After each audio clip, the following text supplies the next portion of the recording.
nashta. De nouveau, il y a plein de jeunes, peut-être maintenant ils m'écoutent, ils doivent se dire, ah puis c'est des drôles de mots, hein. C'est des drôles de mots, c'est de l'arabe, c'est du quoi, c'est du Coran, frère. Et c'est des phrases qui, wallahi, même quand on les dit maintenant, wallahi, elles font peur. Parce que tu dis, ya Allah, j'espère être un des deux groupes. Si tu connais et tu comprends le Coran, tu sais très bien que lorsqu'on dit وَالنَّازِعَاتِ غَرْقًا, ça veut dire qu'on va venir prendre quoi? L'âme. Quand? Au moment de la mort. Qui? Malak al-Maut. Par ordre de qui? D'Allah subhanahu wa ta'ala. Moyen de revenir en arrière? Non, il y en a qui vont demander. Ya Allah, est-ce qu'il y a moyen de revenir? Une belle action? Non. Kun fayakun, fini. Gharqa, ça c'est un exemple. Gharqa, c'est l'âme qui va se cacher au plus profond de ton corps. Vous savez pourquoi? Elle sait ce qu'elle a fait. Et elle sait qu'elle va recevoir des tartes. Comme toi, quand tu étais jeune et qu'un jour, par exemple, je peux inventer n'importe quoi qu'on a déjà fait tous quand on était petit. Par exemple, ta mère, mskina, elle prépare un beau gâteau, puis elle dit « Personne n'y touche, s'il vous plaît ». Et toi, tu viens, tu trouves que c'est un gâteau au style crème fraîche, qu'est-ce que tu fais? Tu prends ton doigt, tu prends, et après tu deviens un bon trafiquant. Tu prends un couteau, tu arranges. Hop. Mais tu n'as pas vu que ta mère et ton père, parce qu'encore la mère, tu peux arnaquer des fois. Le père. Et là, tout le monde y rigole. Dès que je dis le père, il n'y a pas de cœur. Le père, il a un cœur, c'est pas ça. Mais c'est pas la même matière que la mère. Encore la mère, elle t'attrape, tu voles, elle va te dire « Allah, je t'avais demandé de ne pas voler. » Le père... Le père, il voit la facture directe, il voit qu'il a mis de l'argent dedans, que sa part elle est partie, qu'elle va diminuer dans sa... Oh, taquine un peu, je soucie un peu. Qu'est-ce qui se passe? Quand ton père de loin, il te voit dans la cuisine, il te fait rien qu'un geste, sans qu'il parle, il te fait... Wallahi, comment tu es? Billah alaikum ya shabab, t'es comment? T'es mort. Wa khayla à 10 mètres, ton corps, il est où? Il est foutu. Et tu fais des plans. Par où je vais araber. Et ma cité dans un coin, il n'y a même pas de plan. Mais imaginez-vous cette scène, elle est toute bête, ça, oulala. C'est une simple histoire. Et imagine au moment de la mort, tu harabes où? Tu pars où? Où tu vas? Aïn al-mafar. Où tu vas partir? Posez-vous la question par rapport à ceux qui sont morts de vos familles. Où sont-ils? Comment sont-ils morts? Des fois, des personnes ils me disent mon cousin il est mort et c'est bizarre qu'il lâchait des cris. Voilà. Peut-être qu'il avait vraiment mal quelque part. Peut-être que c'est l'âme qui se déchire. C'est comme s'il y a une petite bagarre qui se passe. Elle ne veut pas sortir. Parce qu'elle sait ce qu'elle a fait sur terre. Elle sait qu'elle s'est amusée à l'aise. Bon, maintenant, c'est le jour des comptes. C'est pour ça qu'on l'appelle Yawm al-Hisab. C'est le jour des comptes, la facture. Et il n'y a pas de ristourne. Il n'y a pas de diminution. Et il n'y a pas de discussion. Pourquoi? Parce qu'Allah subhanahu wa ta'ala a mis avec nous des anges. Ils notent tout. Wallahi ma il te lâche. Ma yalfidhu min qawlin illa ladayhi raqibun atid. Ils notent tout, de A à Z. Tout est noté. Sans oublier ceux qui vont être dans la file. Ceux que tu as insultés. Des fois je viens chez mes jeunes, je leur dis s'il vous plaît. Tu vois les jeunes des fois ils marchent entre eux, même ici dans les quartiers, partout. Et il appelle par exemple son ami. Viens, il ne veut pas répondre, il dit fils de, 3 petits points. Vous connaissez ces insultes. Fils de, viens. Quand tu l'arrêtes, tu dis frère, Latif, qu'est-ce que tu viens de dire? Non monsieur, c'est mon copain, je connais sa mère, c'est mon copain. Et ouais. Et quoi? Qu'est-ce qui se passe?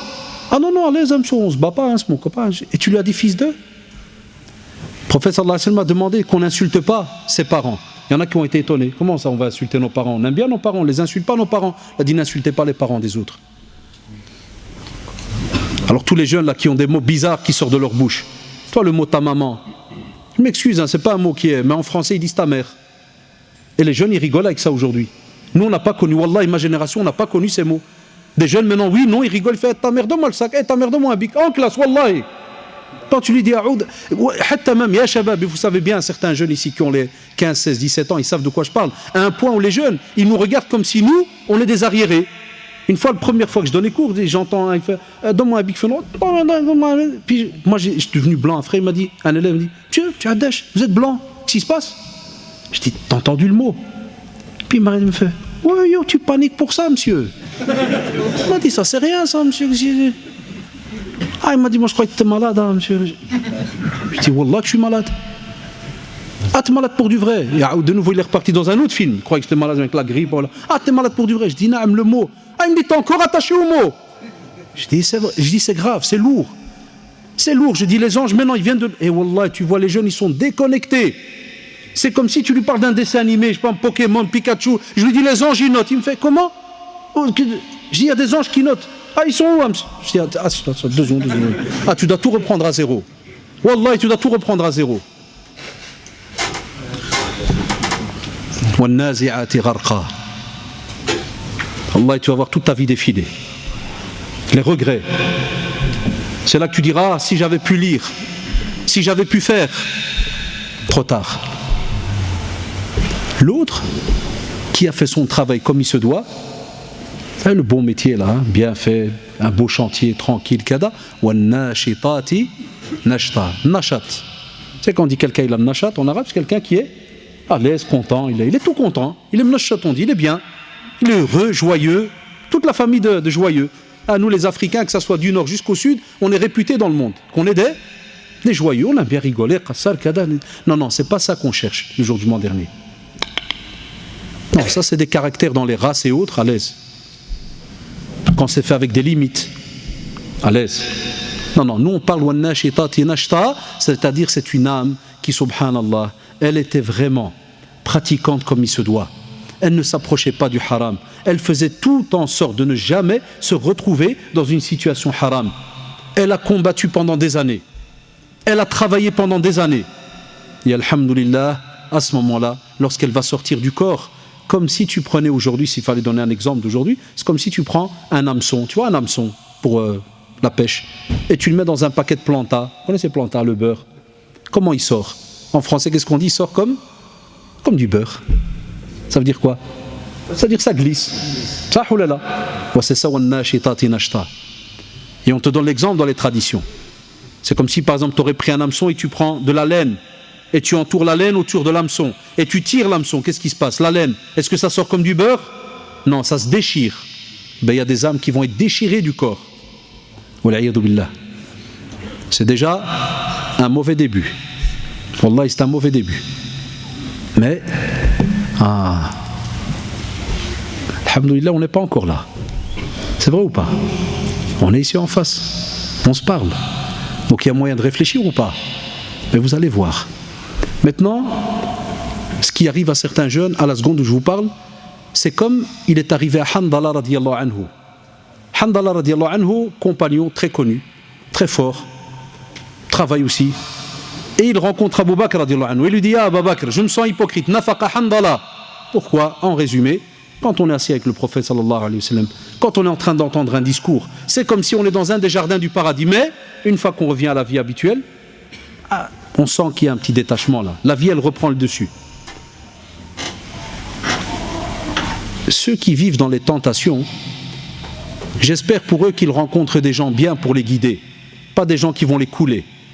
Parce que Handala radiyallahu anhu a rencontré Abu Bakr après le prophète sallallahu alayhi wa sallam, comme vous le savez, un des plus beaux hommes côté moral, côté comportement que cette terre a transporté. C'est vrai ou pas? Apporté. Abu Bakr radiyallahu anhu, qui va devenir le beau-père du prophète sallallahu alayhi wa sallam, qui sera le premier calife. Abu Bakr, il lui a pas dit, ah, espèce d'hypocrite, ah, tu viens de montrer la vérité qui tu es. Là, il n'a pas cassé. Il lui a dit, viens, on va chez le prophète sallallahu alayhi wa sallam. Et c'est là qu'en résumé, il va lui faire comprendre, lui montrer que la foi, elle monte et elle diminue. Et vous savez très bien, nos savants, ils nous le disent, faites attention aux mauvaises actions, c'est ce qui fait diminuer la foi, et rattachez-vous aux bonnes actions, c'est ce qui augmente la foi. Et au milieu, ya shabab, donc on a dit 3 styles d'âme. On en a cité 2. La première, qui peut me rappeler? Qu'est-ce qu'on a dit? La meilleure. Al-mutma'inna. L'autre, al-ammara bisso. Et au milieu, al-lawwama. Wala uqsimu bin nafsi al-lawwama. C'est une âme, subhanallah, elle est encore bien, mais elle est dangereuse. Vous savez pourquoi? Elle est dans une situation dangereuse, spécialement quand on est au milieu. Vous savez très bien, shabab, psychologiquement, Et j'invite les jeunes, s'ils n'ont pas de programme, qui restent assis, Inch'Allah. Sauf ceux qui doivent aller travailler, qui sont occupés. Sinon, patientez, Inch'Allah. On a fait presque 1h30 minimum de route pour vous voir, pour vous rencontrer. Donc ceux qui n'ont pas un programme vraiment urgent, restez assis un peu avec nous. Donc qu'est-ce qui se passe? Quand une âme est au milieu, elle est dangereuse. Vous savez pourquoi? Parce qu'il se peut qu'un jour, à cause d'une action, tu te retrouves dans la 3e catégorie, la mauvaise. Comme il se peut, subhanallah, que grâce à Allah subhanahu wa ta'ala, une bonne action, tu remontes à la 1re. Pourquoi j'ai dit que c'est dangereux? Imagine si jamais la mort te prend alors que tu passes de la 2e à la 3e catégorie. Vous voyez pourquoi c'est embêtant d'être au milieu? C'est dangereux. Et voilà pourquoi on vous demande de travailler, de serrer la ceinture tous les jours. Chaque jour, revois tes adorations. Chaque jour, revois qu'est-ce que tu es en train de faire. Qu'est-ce que tu fais? Est-ce que nos jeunes font comme ça le soir? Wallah, normalement, on doit le faire. Il y a les jeunes qui m'entendent, garçons et filles. Le soir, avant de dormir, s'il vous plaît, prenez une feuille. Testez, faites ça pendant une semaine. Prends une feuille et note 2 colonnes, positif, négatif. Et le soir, tu notes. Qu'est-ce que j'ai fait de positif aujourd'hui? Qu'est-ce que j'ai fait de positif? Le prophète sallallahu alayhi wa sallam, il le faisait avec les compagnons. Par exemple, il demandait qui a fait une aumône? Qui levait la main directe? Abu Bakr radiyallahu anhu. Non, jazakallah. Shukran. Je te remercie, frère. Allah yabarak fik. Qu'est-ce qu'il disait? Il levait la main. Qui a suivi un cortège funèbre? Qui levait la main? Abu Bakr radiyallahu anhu. Subhanallah. Chaque fois une bonne action, barakallahu fik. Chaque fois qu'il y a une bonne action, il le suit. Il lève la main. Il court après la bonne action. Et subhanallah, ya shabab, aujourd'hui, on ne nous demande pas de vivre comme si on était au temps des compagnons d'Allah alayhim. Wallahi, si vous remarquez notre vie, c'est un minimum de pratique, puisque la plupart des jeunes, en journée, ils sont par exemple à l'école. D'autres un peu plus âgés, soit ils travaillent, bien ils sont à la maison. Donc on a des obligations. Mais à ce moment-là, Allah dalik, si le soir, écoutez-moi bien, pourquoi j'ai demandé de le faire? Parce que le soir va être suivi d'un moment qu'on appelle le sommeil. Et chez les savants, vous savez comment ils appellent le sommeil? La petite mort. La petite mort. Vous voulez un exemple? Si jamais toi et ton frère, vous dormez dans la même chambre. On a déjà eu ça, nous, quand on était jeunes. Combien de fois il arrive que, par exemple, toi, des fois, tu as envie de lire, et ton frère, il vient de faire un de ses combats pendant 10 minutes. Il crie, il saute, ouais, il dort, Et puis il ouvre les yeux et il te regarde. Et quand tu lui dis, qu'est-ce que tu criais pendant 10 minutes? Tu fais, moi je criais. Allah, jamais j'ai crié. Tu dis, subhanallah, tu t'es battu pendant 10 minutes. Tu fais, jamais de la vie. C'est ce qu'a pris les savants comme preuve par rapport au châtiment de la tombe. Vous voyez ceux qui disent que, soi-disant, on est mort, il n'y a plus rien, on ressent rien, ni quoi que ce soit. Wallahi, Allah subhanahu wa ta'ala nous prouve rien qu'avec le sommeil. Et il y a des personnes qui se lèvent, écoutez-moi bien, et vous savez très bien de quoi je parle. Il y en a qui ouvrent les yeux après un cauchemar. Écoutez bien, les scientifiques qui disent qu'un cauchemar, ça dure combien? 3 secondes. Wallah, 4 secondes. Et toi, si je te demande combien ça a duré? Allahu akbar, chouf, wallah, regardez yawm al-qiyamah, subhanallah. Combien ça a duré? Qu'est-ce que tu vas me dire?